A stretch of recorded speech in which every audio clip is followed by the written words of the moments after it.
来看上北市总运，台北市长蒋万安今仔日是甲澳洲黄金海岸市长 Tom Tate 做伙甲橄榄球赛开球，双方交换签名球，展现友谊。另外，3对3篮球75会组是由台湾新区对战爱沙尼亚，这比赛是加真严。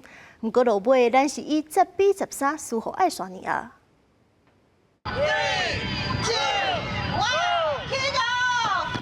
台北市长蒋万安甲澳洲黄金海岸市长 Tom Tate 出来一摊为比赛开球。2005世总分橄榄球比赛项目有11个国内外队伍报名参加。6月19开始，第8年橄榄球场展开，其中上大亮点就是真爱橄榄球运动的台北市焦卖市。澳洲黄金海岸市长 Tom Tate 也专程到台北参加比赛。Mayor John, thank you first of all for your friendship and congratulations for your team and your volunteers putting up one of the best World Masters game ever.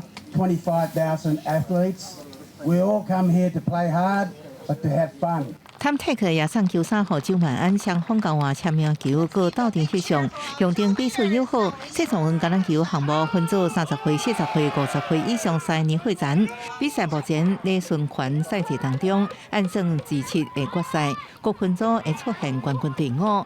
在新北棒球运动中心，竞争同款才激烈。